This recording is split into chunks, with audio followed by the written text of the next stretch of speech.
Hi friends, June 2024 MEG 1 British poetry ആണ് നമ്മൾ ഇന്ന് ഡിസ്കസ് ചെയ്യുന്നത്. അതിൽ ആദ്യത്തെ ഒരു ക്വസ്റ്റ്യൻ നോക്കാം. Explain any two of the following passages with reference to the context and supply brief critical comments wherever necessary. നമുക്ക് ആദ്യത്തെ ക്വസ്റ്റ്യൻ പേപ്പറിൽ വരുന്നത് ഇങ്ങനെയായിരിക്കും. ഒരു 4-5 പാരഗ്രാഫുകൾ തന്നിട്ട് ലൈനുകളാണ്, പോയമിൻ്റെ ഒരു 3-4 ലൈൻസ് തന്നിട്ട് നമ്മളോട് പറയും ഏതെങ്കിലും 2 അതിൽ നിന്ന് നമുക്ക് ചൂസ് ചെയ്ത് എഴുതാം. ഒരെണ്ണത്തിന് 10 മാർക്കാണ്. അപ്പോൾ ഇതൊരു കമ്പൾസറി ക്വസ്റ്റ്യൻ ആണ്. അപ്പോൾ ഏത് വരുമെന്ന് നമുക്കറിയില്ല. എനിവേ നമുക്ക് ഫസ്റ്റ് ക്വസ്റ്റ്യൻ നോക്കാം. The phoenix riddle hath more wit by us we two being one. Are it so to one neutral thing both sexes fit? We die and rise the same and prove mysterious by this love. ഈ ഒരു video don't skip. കാരണം എന്താണെന്ന് വെച്ച് കഴിഞ്ഞാൽ ഇത് വായിച്ചു കഴിഞ്ഞാൽ നിങ്ങൾക്കാകെ confused ആയിരിക്കും. ഇങ്ങനെ ഒരു സ്റ്റാൻസ് എന്തായാലും നിങ്ങൾക്ക് ക്വസ്റ്റ്യൻ പേപ്പറിൽ വരും. അത് ഏത് സ്റ്റാൻസ് ആയിരിക്കും വരിക എന്നറിയില്ല, പക്ഷേ ഏതെങ്കിലും 4-5 വരി പോയത്തിൻ്റെ നിങ്ങൾക്ക് ലഭിക്കും. അത് ഒരെണ്ണം 10 മാർക്കാണ്. അങ്ങനെ 2 കമ്പൾസറി നിങ്ങൾക്ക് എഴുതാനുണ്ടായിരിക്കും. അപ്പോൾ എന്ത് ചെയ്യണം? ആദ്യം തന്നെ ഇത് എവിടെ നിന്നാണ്, ഏത് ബുക്കിൽ നിന്നാണ്, ആരാണ് ഇത് എഴുതിയത്, ഇതിൻ്റെ കോണ്ടെക്സ്റ്റ് നമുക്ക് മനസ്സിലാക്കാനായിട്ട് ശ്രമിക്കണം. ഓക്കെ, ഇനി ആരാണ് എഴുതിയത് എന്ന് അറിഞ്ഞില്ലെങ്കിൽ പോലും അതിനെ ഒന്ന് എക്സ്പ്ലെയിൻ ചെയ്യാനായിട്ട് പരമാവധി ശ്രമിച്ച് ഡോണ്ട് സ്കിപ്പ് ദ ക്വസ്റ്റ്യൻ. ഞാൻ എപ്പോഴും പറയുകയാണ്, സ്കിപ്പ് ചെയ്യാനേ പാടില്ല. നിങ്ങൾക്കറിയില്ലെങ്കിൽ പോലും എന്തെങ്കിലും എഴുതി വെച്ച് കഴിഞ്ഞാൽ അവർ അറ്റ്ലീസ്റ്റ് 1 or 2 മാർക്ക് റാൻഡം നമുക്ക് തരും. വെറുതെ വെട്ടിയിടാനുള്ള ഒരു സാധ്യതയുമില്ല. അപ്പോൾ നിങ്ങൾക്ക് ഈ വർഷം ഈ നിങ്ങളുടെ ക്വസ്റ്റ്യൻ പേപ്പറിൽ ഈ ഒരു ക്വസ്റ്റ്യൻ വരട്ടെ എന്നാണ് ഞാൻ ആഗ്രഹിക്കുന്നത്. നമുക്ക് എന്തായാലും ആത്മാർത്ഥമായിട്ട് പഠിക്കാം. ഇതാരാണ് എഴുതിയത്, ഇതിൻ്റെ കോണ്ടെക്സ്റ്റ് കാര്യങ്ങളൊക്കെ. Okay, so ready. So let's don't waste time and here we go with the answer. These lines are from the canonization by John Donne. In these lines, the poet compares the two lovers to the phoenix, a mythical bird that burns itself and rises again from its own ashes. The poet says that even the phoenix is less intelligent, hath more wit, is ironic than the lovers, because two people become one through true love. ഈ poem എഴുതിയിരിക്കുന്നത് John done ആണ്. ഇത് the canonisation എന്ന വർക്കിൽ നിന്നും എടുത്തിട്ടുള്ള വരികളാണ്. ഇപ്പോൾ തന്നെ പഠിച്ചു വെച്ച ജോൺ ഡണ്ണിൻ്റെയാണ് ഈ വർക്ക്. എന്തിൽ നിന്നാണ് എടുത്തിരിക്കുന്നത്? The canonisation. ഓക്കെ, സെറ്റല്ലേ? ഇനി നമ്മളിവിടെ പഠിക്കുന്നത് ഫീനിക്സ് പക്ഷിയെക്കുറിച്ചിട്ടാണ്. ഫീനിക്സ് പക്ഷിയെക്കുറിച്ചിട്ടല്ല, ഫീനിക്സ് പക്ഷിയാണ് ഇവിടെ ഒരു മെറ്റഫറായിട്ട് വെച്ചിരിക്കുന്നത്.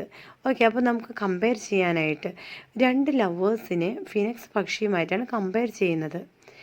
നമുക്ക് എന്തായാലും മനസ്സിലാക്കും ഫീനിക്സ് പക്ഷിയുടെ പ്രത്യേകത എന്താ. അതൊരു മിത്തിക്കൽ ബേർഡാണ്. അത് ബേൺ ചെയ്ത് അത് ഇല്ലാതാവുകയാണ് ബേൺ ചെയ്ത്. പക്ഷേ അതിൻ്റെ ഓൺ ആഷസിൽ നിന്നും അത് പിന്നെയും റൈസ് ചെയ്യുന്നുണ്ട്. അങ്ങനെയാണ് ഈ ലവേഴ്സിനെ ഫീനിക്സ് പക്ഷിയുമായിട്ട് കമ്പയർ ചെയ്യുന്നത്. 2 people become one through true love.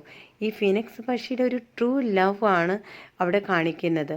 ഇവിടെ ഹാത്ത് മോർ വിറ്റ്, അതൊരു ഐറോണിക് ആണ്. ഓക്കെ, അപ്പോൾ നമുക്ക് ഇത്രയേ ഉള്ളൂ. നമുക്ക് ആ ഫീനിക്സ് എന്നൊരു വാക്ക് അവിടെ കണ്ടിട്ടുണ്ടെങ്കിൽ നിങ്ങൾക്ക് മനസ്സിലാക്കാൻ സാധിക്കണം ജോൺ ടൺ എഴുതിയിട്ടുള്ള ദ കാനനൈസേഷനിൽ നിന്ന് എടുത്തിട്ടുള്ളതാണ്. 2 ലവേഴ്സിനെയാണ് ഇത് കമ്പയർ ചെയ്യുന്നത്.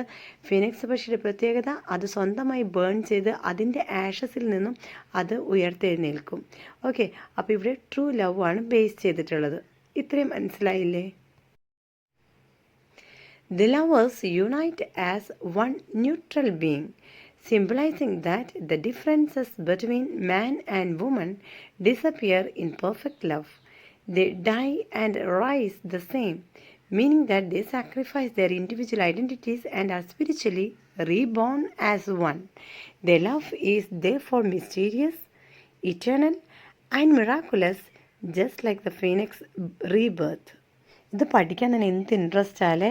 ഫീനിക്സ് ലവിൻ്റെ പ്രത്യേകതയാണ് ഞാൻ നേരത്തെ പറഞ്ഞ കൂട്ട് അത് സ്വന്തമായി ബേൺ ചെയ്ത് അത് അതിൻ്റെ ആഷിൽ നിന്നും റൈസ് ചെയ്യുന്നത്. ഇവിടെ 2 ലവേഴ്സിനെ എടുക്കുകയാണെങ്കിൽ അവരുടെ പ്രത്യേകത എന്തായിരിക്കും? എന്തായാലും രണ്ടാളും ഫോട്ടോ കോപ്പി എടുത്തതുപോലെ അല്ലെങ്കിൽ സെറോക്സ് കോപ്പി എടുത്തതുപോലെ ഒരുപോലെ ആയിരിക്കില്ല. രണ്ടാൾക്കും 2 ഡിഫറൻസ് ക്യാരക്ടേഴ്സ് ആയിരിക്കും അല്ലേ. ഫീച്ചറിൽ ഡിഫറൻസ് ഉണ്ടായിരിക്കും, അവരുടെ ഒരു ഫിസിക്കൽ അപ്പിയറൻസിൽ ഡിഫറൻസ് ഉണ്ടായിരിക്കും, സ്വഭാവത്തിൽ ഡിഫറൻസസ് ഉണ്ടായിരിക്കും.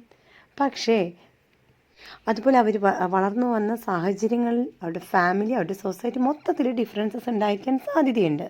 പക്ഷെ ഇവിടെ എന്താ സംഭവിക്കുന്നത്? ഇവരുടെ ലവ് ട്രൂ ആയതുകൊണ്ട് ഒരു വ്യക്തി മറ്റൊരു വ്യക്തിക്ക് വേണ്ടി സാക്രിഫൈസ് ചെയ്തുകൊണ്ട് കുറേ അഡ്ജസ്റ്റ്മെൻറ്റുകൾ നടത്തുന്നുണ്ട് അല്ലേ. അങ്ങനെയാണ് ആ 2 ലവേഴ്സിനും ഒരുമിച്ച് സ്നേഹത്തിൽ അങ്ങനെ ജീവിച്ചു പോകാൻ സാധിക്കുന്നത്. ഇത് തന്നെയാണ് ഇവിടെ പറയുന്നത്. They sacrifice their individual identities and spiritually reborn.